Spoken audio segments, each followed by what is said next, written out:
يمكن من اكتر المشاكل اللي بتقابلها وانت بتعمل مكالمه سواء في البيت او في اي مكان بتلاقي ان في مشكله في الشبكه وان الصوت بيقطع وفي مشاكل كتير من النوع ده. في الفيديو بتاع النهارده هنتكلم عن تقنيه هتحول كل المكالمات والرسائل بتاعتك عن طريق حاجه اسمها الواي فاي كولينج، ودي ميزه هتوفر عليك كل المشاكل اللي اتكلمنا عليها دلوقتي. الكلام ده هنشوفه في الفيديو بتاع النهارده، بس طبعا يا صديقي كالعاده ما تنساش اللايك الجميل بتاعك والاشتراك في القناه وتفعل زر الجرس عشان يوصلك كل جديد. وبالنسبه للناس اللي متعرفنيش فانا عبد الله نصر وبقدم محتوى تكنولوجي، ويلا بينا على الفيديو. تعالى في البدايه اقول لك المكالمات الصوتيه اللي بتعملها من موبايلك بتتم ازاي. مبدئيا كده يا صديقي، انت اول ما بتعمل مكالمه من موبايلك بيبدا الموبايل بتاعك يبعت اشاره لاقرب برج ليك اللي هو برج الشبكه. اول ما البرج ده يستلم الاشاره هيبدا يبعتها لمركز الاتصال اللي انت تابع ليه، سواء فودافون او على حسب الشركه اللي انت متعاقد معاها، وبيحولها للرقم اللي انت رنيت عليه وبيستلم المكالمه بتاعتك وتبدا تتكلموا مع بعض. ده كده بالمختصر فكره الاتصال بين رقمين. طبعا وانت قدام الشاشه دلوقتي يا صديقي بتسالني بتقول لي ايه هو الواي فاي كولينج. بص يا سيدي، ميزه الواي فاي كولينج دي هي ميزه حلوه جدا بتخليك تستلم مكالمات وتبعت رسائل عادي جدا، ولكن عن طريق شبكه الواي فاي اللي عندك في البيت، مش بتعتمد نهائي على الشبكه العاديه بتاع الموبايل بتاعك. وعلى فكره ده في حد ذاته ميزه قويه جدا. هتسالني وتقول لي ليه؟ علشان بكل بساطه في اغلب الاماكن اللي موجوده في مصر الشبكه فيها مش احسن حاجه، وده بيخليك جوه البيت وما عندكش شبكه في موبايلك. بالتالي ميزه الواي فاي كولينج وفرت لك الحل، وهي لو الشبكه عندك في البيت ضعيفه او مش موجوده في الاساس هتقدر برضو تعمل مكالمات عادي جدا، وده عن طريق الواي فاي اللي عندك في البيت. عزيزي المشاهد، انا حاسس دلوقتي ان انت عايز تسالني سؤال وتقول لي هي فكره الواي فاي كولينج دي بتتم ازاي. بص يا سيدي، في بدايه الفيديو انا وضحت فكره الاتصال بين رقمين من خلال ابراج الشركات بتتم ازاي، ودي هتكون شبيهه ليها، بس في اختلاف، هي ان الواي فاي كولينج بيعتمد على شبكه الواي فاي بدل شبكه الموبايل، عن طريق انك بتعمل مكالمه او بتتصل باي رقم متسجل عندك، والموبايل هنا بيعتمد على شبكه الواي فاي مش شبكه الابراج اللي بره.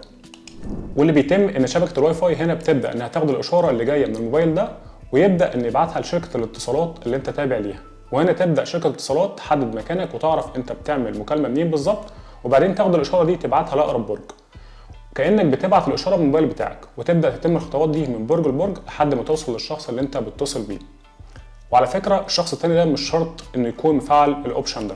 سؤال تاني هتساله هتقول لي ايه الشركات اللي بتدعم تقنيه الواي فاي كولينج. على حد علمي ان اول شركه اشتغلت عليها الميزه دي هي كانت شركه اورنج وبعض الشركات، ولكن المعلومات المؤكده بيقولوا ان الميزه دي هتشتغل في كل الشركات وهيكون قبل نهايه 2024. هل مكالمه الواي فاي كولينج بتسحب من الانترنت؟ طبيعي يا صديقي ان المكالمات دي بتسحب من الانترنت، ولكن على حسب ما انا شفت ان الدقيقه هتلاقيها بتساوي 1 ميجا، يعني لو انت اتكلمت 60 دقيقه هتلاقي سحبت من الانترنت عندك في البيت 60 ميجا. بالنسبه لي ولا حاجه قصاد ان انت بتاخد خدمه مستقره وكواليتي عاليه. طبعا وانت بتتفرج دلوقتي هتسال سؤال، هل الواي فاي كولينج بيسحب من الرصيد؟ بص، هو بيسحب عادي جدا بسعر المكالمه بتاعتك العاديه. انت هنا وجد اوبشن انك تتكلم بجوده عاليه، بس الوسيط اللي بينك وبين الشركه هو الانترنت المنزلي بتاع البيت بتاعك، فاصبح كده بتحسب محاسبه المكالمه العاديه بتاع اي شركه انت عايزها.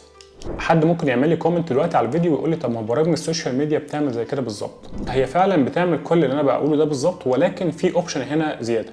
انت عشان تقدر تعمل مكالمه على السوشيال ميديا سواء بقى واتساب او فيسبوك او ايمو او تليجرام، فانت بتجبر الشخص الثاني انه يكون عنده نفس الميزه من واتساب او ايمو او تليجرام.